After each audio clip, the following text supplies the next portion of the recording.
हिमांचल जी ने कहा कि एक बात समझ में नहीं आई नारद जी, क्या मरघट पर रहने की क्या जरूरत है? नारद जी ने कहा नहीं, ऐसे तो कैलाश पर्वत पर भी रहता है वो, लेकिन मरघट भी प्रिय है।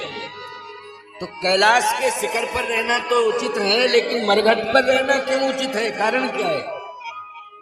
अब इसका रहस्य नारद जी ने बताया। क्या? मरघट इसलिए पसंद है शिव जी को क्योंकि वहां ताजे मुर्दे की भस्म मिल जाती है। एक बात, मुर्दे की भस्म लगाते हैं। तो हिमांचल जी ने कहा मुर्दे की भस्म क्यों लगाते हैं? भस्में तो और भी तैयार हो जाती हैं, महात्मा लोग भी भस्म लगाते हैं, लेकिन कंडे हैं गाय के गोबर के, बढ़िया उसकी भस्म बना के पूरे शरीर में लगा लेते हैं। लेकिन क्या जरूरत है भगवान शिव को कि वो मुर्दे की भस्म लगाते हैं? नारद जी ने कहा कि वो राम नाम से प्रेम करते हैं। किससे प्रेम करते हैं? ध्यान से सुनना, बढ़िया बात है। हिमांचल जी ने कहा नारद जी एक प्रश्न है, उसका उत्तर दो। भस्म ही लगाना है तो और भी भस्म तैयार की जा सकती है, तमाम विकल्प हैं, लेकिन मुर्दे की भस्म क्यों लगाते हैं शिव जी? नारद जी ने कहा कि वो राम नाम से प्रेम करते। तो मुर्दे से की भस्म से और राम नाम से क्या मतलब? नारद जी ने कहा कि आजकल इतने व्यस्त हैं लोग कि राम नाम लेने की फुर्सत नहीं है। अच्छा, किसी से कहो भी कि राम राम लिया करो, अरे अभी काम धाम करेंगे, बुढ़ापा आएगा तब राम राम कहेंगे। क्या महाराज आप लोग भी इस प्रकार के? अभी तो इतने काम पड़े हैं, जब तक वो पूरे नहीं कर लेंगे किसे फुर्सत है राम राम कहने की? वाह, क्या काम आपका रोकता है कि राम का नाम मत लो? आपने ये धारणा बना रखी है कि बुढ़ापा जब आएगा तभी हम राम का नाम लेंगे, तभी भजन करेंगे। जवानी में क्या भगवान का भजन नहीं किया जाता है? जब से होश आवे, मैं तो कहता हूं हमारे सनातन की परंपरा है, बच्चे का जैसे ही जन्म हो, चाहे बेटी हो चाहे बेटा हो, जैसे ही जन्म हो उसकी जिह्वा पर शहद से तुलसी की पत्ती की छलाग लेकर के और शहद का प्रयोग करके उसकी जिह्वा पर राम लिख देना चाहिए, राम लिख देना चाहिए। याद रखना, जबान से कभी गंदे शब्द नहीं निकलेंगे। आज जो परेशानी हो रही है कि बच्चे इतना गलत शब्द बोल रहे हैं माँ बाप से, बूढ़े बुजुर्गों से, अपने बड़ों से, ये सुनने के लायक नहीं। और पढ़े लिखे बच्चे बोल रहे हैं, ऐसा नहीं है कि अनपढ़ ही बोल रहे हैं। बहुत पढ़े लिखे बच्चों के मुख से भी हमने गलत शब्द निकलते हुए देखा है, सुना है। कारण क्या है? संस्कार बिगड़ गया है। याद रखना, कोई शिक्षा की ऊंचाई पर पहुंच गया है, ये अच्छी बात है, लेकिन ये चैलेंज नहीं दिया जा सकता है, ना कहा जा सकता है कि संस्कारों की ऊंचाई पर भी पहुंच गया। ये आवश्यक नहीं है कि संस्कारों की ऊंचाई पर पहुंच गया हो। कितने ऐसे कलेक्टर हैं जो घूसखोरी में सेंट्रल जेल में पड़े हुए हैं, सजा खा रहे हैं। बोलो भाई, किसमें? भ्रष्टाचार में। इसका मतलब यह है कि पढ़े तो हैं, कलेक्टर बन गए, IAS हो गए, लेकिन संस्कार नहीं था, इसलिए उन्होंने भ्रष्टाचार किया और परिणाम सामने आ गया। मेरा तात्पर्य कहने का यह है कि माताओं, इसके लिए सबसे पहले जिम्मेवारी आप लो। चाहे बेटी का जन्म हो चाहे बेटे का जन्म हो, आप मधु से तुलसी की हरी पत्ती की जो शलाग होती मुलायम मुलायम, उससे शहद में लपेट करके आप उसकी जिह्वा पर क्या लिखे? राम।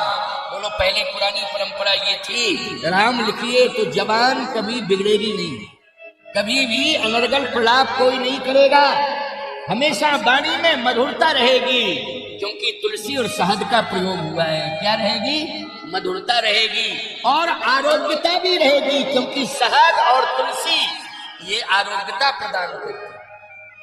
बोलो भाई, सारी बातें मिल रही है कि नहीं सीखने समझने को?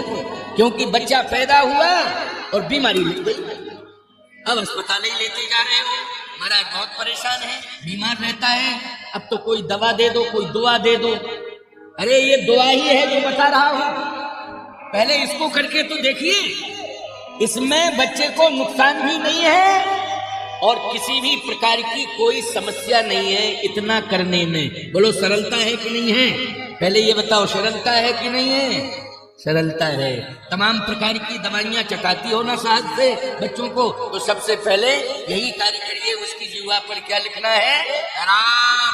चाहे बेटी हो चाहे बेटा हो, भेद नहीं बरतना है, इसमें राम का नाम लिखना है। भगवान शंकर क्यों प्रसन्न है? मुर्दे से, क्योंकि फुर्सत नहीं किसी को, लेकिन मुर्दे के पीछे तो चलना ही पड़ता है। जिन्हें कभी फुर्सत नहीं मिलती है वो भी चलते हैं। और शंकर जी कहते हैं हम ताज्जुब कर रहे हैं, आश्चर्य कर रहे हैं, जो राम का नाम नहीं लेते थे कि हमें फुर्सत नहीं। उनको उस दिन फुर्सत मिल गई, मुर्दे ने दिला दी फुर्सत, और पीछे चल के राम नाम सत्य, राम नाम सत्य है, राम नाम सत्य।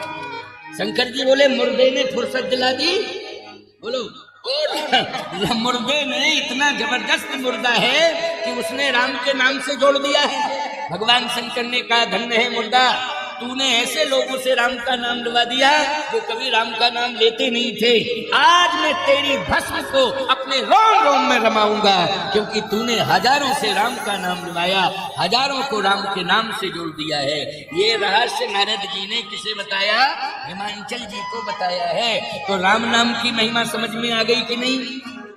राम नाम से सभी को जुड़ना चाहिए, इसमें अवस्था की कोई बात नहीं है। लेकिन हम लोग आज भ्रमित हो रहे हैं। बोले बचपन में सिखलाया कि शिशुपन में सिखलाया कि धरा धाम सत्य है, यौवन में सिखलाया कि अर्थ काम सत्य है। लेकिन पिंजड़े का पंछी जब पिंजड़े को छोड़ गया, पिंजड़े का पंछी जब पिंजड़े को छोड़ चला, तब सिखलाया कि राम नाम सत्य है। जब बोलने के लायक नहीं रहते हैं तब बताया जाता है राम नाम सत्य है। इसलिए दो ही ऐसे प्रिय हैं भगवान शिव को, जो विधि के विधान के अनुसार जो कठोर से कठोर समस्याएं तुम्हारे जीवन में आ गई हैं, तुम्हारा प्रारब्ध बिगड़ गया है, क्योंकि कर्म अच्छा तुम्हारे द्वारा नहीं हुआ, भाग्य बिगड़ गया, प्रारब्ध बिगड़ गया। लेकिन इस कठिनाई को तुम कैसे सह सकते हो? इसके लिए दो ही उपाय हैं। क्या? एक तो भगवान का नाम लो, भगवान की कथा सुनो, ये महिमा है। इसलिए शिव जी दो से प्रेम करते हैं। एक तो राम का नाम लेते हैं, क्योंकि जिह्वा पर राम का नाम है शंकर जी के, और हृदय में राम कथा है। रचि महेश रचि महेश निज मानस राखा, पाय सुसमय शिवासन भाखा। हृदय में राम की कथा है और वाणी पर राम का नाम है, लेकिन श्रोता नहीं मिल रहा था, श्रोता ही नहीं मिल रहा था। सुनाए किसे? यहाँ पर आप सब आए हो तब हमारी हिम्मत बनी कथा सुनाने की। अगर श्रोता नहीं होते तो हम किसको सुनाते? श्रीमान पांडाल महोदय, श्रीमती दरी महोदया, किसको किसको सुनाते? बोले जब कोई आता ही नहीं तो टेंट पंडाल दरी फर्श इन्हीं को सुनाते रहते। लेकिन आप सब आए हो तो कथा कहने का मन है। भगवान शिव को कोई श्रोता ही नहीं मिला है, इसलिए उन्होंने राम की कथा को हृदय में रखा है। लेकिन आज श्रोता के रूप में पार्वती मिल रही है। कौन मिल रही? पार्वती। पार्वती जी के कानों में जब ये आवाज पहुंची कि मेरे पिताश्री रो रहे हैं, नारद जी ने, बाबा नारद ने लक्षण बता दिए हैं मेरे पति के, और सुन करके बहुत दुखी हैं। मेरी माँ भी दुखी है। पार्वती अम्बा कह रही हैं कि इसका मतलब है कि उन्हें पता ही नहीं है माता पिता को कि जो मैं तपस्या कर रही हूँ वो भगवान शंकर को पति के रूप में स्वीकार करना चाहे। पति के रूप में भगवान शिव मुझे मिले, और कोई नहीं, केवल भगवान शिव, बस उन्हीं को प्राप्त करने के लिए मैं तपस्या कर रही हूँ। लेकिन इस की जानकारी मेरे माता पिता को नहीं है। जन्म कोट लग, जन्म कोट लग लगन हमारी, बरों संभूनत रहूं कुंवारी। विवाह करूंगी तो शिव जी के साथ करूंगी, वरना कुंवारी ही रहूंगी। मैं एक बात आपको बताऊं, संकल्प पार्वती जी का है कि मैं विवाह करूंगी तो शिव जी के साथ ही करूंगी, प्रतिज्ञा है मेरी, मैं किसी के साथ नहीं करूंगी। आजकल भी बेटियां कुछ ऐसी जिद कर जाती हैं कि मैं विवाह करूंगी तो इसी के साथ करूंगी, लेकिन कम से कम इस पर विचार करना चाहिए कि गुण और दोष, कितने गुण हैं कितने दोष हैं। शंकर जी के गुण दोषों पर विचार करना तो शंकर जी के दोष भी गुण में आ जाते हैं, उनके दोष भी गुण हैं, गुण तो गुण है ही, लेकिन शिव जी के अगर तुमको लग रहे हैं कि ये दोष है तो वो भी गुण ही है। इसलिए पार्वती जी ने प्रतिज्ञा की है, लेकिन आज समस्या बढ़ती चली जा रही है। आज बेटी अगर ये कहती है कि मैं अपने मन का वर चुनूंगी, मेरा संकल्प है नहीं विवाह नहीं करूंगी, क्योंकि पार्वती जी ने ऐसा संकल्प लिया था, तो नहीं, पार्वती जी ने जो संकल्प लिया है वो संकल्प बहुत श्रेष्ठ है। उस संकल्प में उन्होंने किसी इंसान को नहीं चुना है, उन्होंने भगवान को चुना है, किसी इंसान को नहीं। किसको चुना है? भगवान को चुना है। बोलिए शंकर भगवान की। ऐसा ही पति चुनना जिसमें भगवान के कुछ लक्षण पाए जाते हों, जिसका चरित्र अच्छा हो, जिसके जीवन में महानता हो, जिसके जीवन में सरलता हो, जिसके जीवन में सहजता हो, और जिसके जीवन में कर्तव्य पारायणता हो, और जिसके जीवन में सत्यवादिता हो। इतने प्रकार के सद्गुण देख करके ही विवाह करना चाहिए। तो पार्वती की शरीकत न करो, पार्वती जी की शरीकत करने से कोई फायदा नहीं है। पार्वती जी ने तो जो संकल्प लिया है शिव वर्ण का, भगवान शिव के वर्ण का, तो वो भगवान का वर्ण किया है, न कि किसी इंसान का। इसलिए आप सबको मैं एक ही बात कहना चाहता हूँ कि जीवन में घर वर कुल ये अच्छे हो तभी विवाह करना चाहिए। शिक्षा के साथ साथ संस्कार भी होना चाहिए, केवल शिक्षा ही नहीं। अच्छा, हमने बहुत अच्छी क्वालिटी ली शिक्षा की, लेकिन संकल्प हमारा ये हुआ कि हमें शिक्षा के माध्यम से बहुत बड़ा अगर कोई प्रशासनिक पद मिला तो हम पैसा बहुत कमाएंगे। ये सोच ही गलत है कि पैसा बहुत कमाएंगे। इसका मतलब है कि केवल हम धन कमाने के लिए ही आए हैं।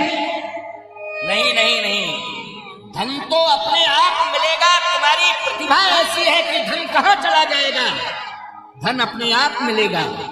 लेकिन तुम्हें शिक्षा लेकर के संकल्प लेना चाहिए कि ये शिक्षा केवल धन कमाने के लिए नहीं है, बल्कि ये शिक्षा हमें मर्यादा, परंपरा और राष्ट्र को चलाने के लिए है। हम इसी से मर्यादा चलाएंगे, हम राष्ट्र को चलाएंगे, अपने कुल खानदान की परंपरा को चलाएंगे।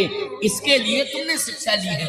धन तो पीछे पीछे फिरेगा, मांगने की जरूरत नहीं, सोचने की जरूरत नहीं, अपने आप धन आएगा। स्पष्ट लिखा है रामायण में, जहां सुमति तहां संपत्ति नाना, जहां कुमति तहां विपत्ति निधाना। देखिए स्पष्ट लिखा है कि नहीं। और जिम सुख संपत्ति बिनहि बुलाए, धर्मशील पहि जाए सुहाए। धर्मवान बनो, शीलवान बनो, कर्तव्य परायणता होनी चाहिए, कर्तव्य बोध होना चाहिए। संपत्ति अपने आप आएगी, चाहे व्यापार करना उसमें आएगी, और चाहे तुम सत्ताधारी बन जाओ उसमें आएगी, और चाहे तुम सत्ता के अधिकारी बन जाओ उसमें भी धन आएगा। पुजारी बन जाओ किसी मठ के, उसमें भी धन आएगा। चाहे अधिकारी बन जाओ, पुजारी बन जाओ, और चाहे व्यापारी बन जाओ। भाई धर्म और शील है तो निश्चित मर्यादा है तो धन आएगा, संपत्ति आएगी। इसके लिए सोचने की आवश्यकता नहीं है। अब आगे की बात सुनो। पार्वती जी ने कहा कि मैं विवाह करूंगी तो शिव जी के साथ ही करूंगी, और नारद जी आपसे मेरी प्रार्थना है। पार्वती जी ने नारद जी का उपदेश सुना तो नारद जी को गुरु बना लिया।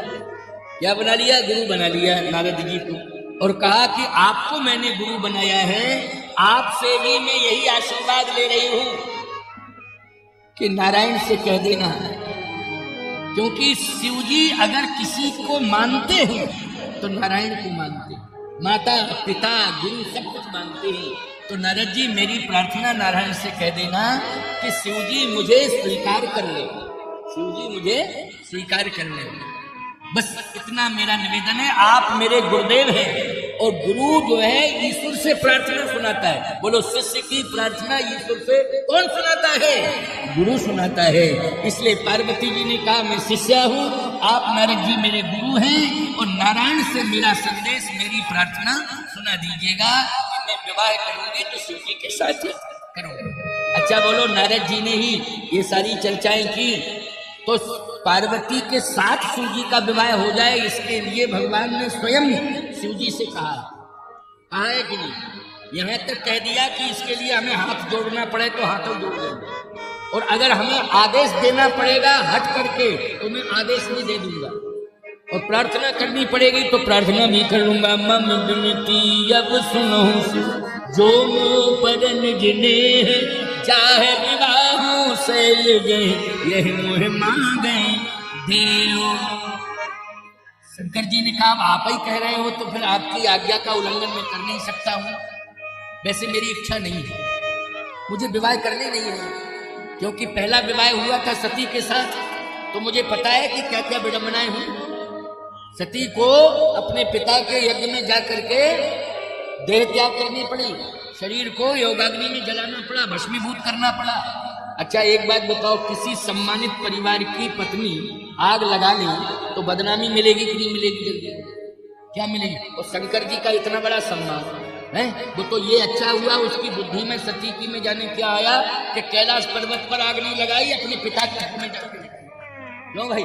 पिता के घर में जाके। तो पिता के घर में कोई बेटी अगर अपराध करे तो दोष किसके ऊपर जाएगा? वो पिता के ऊपर जाएगा, पति के ऊपर नहीं जाएगा।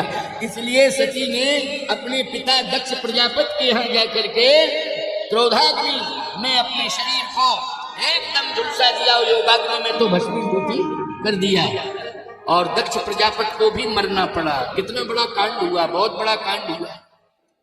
भगवान शंकर ने कहा कि नहीं नहीं, अब हम शादी नहीं करना चाहते हैं दूसरी। क्यों?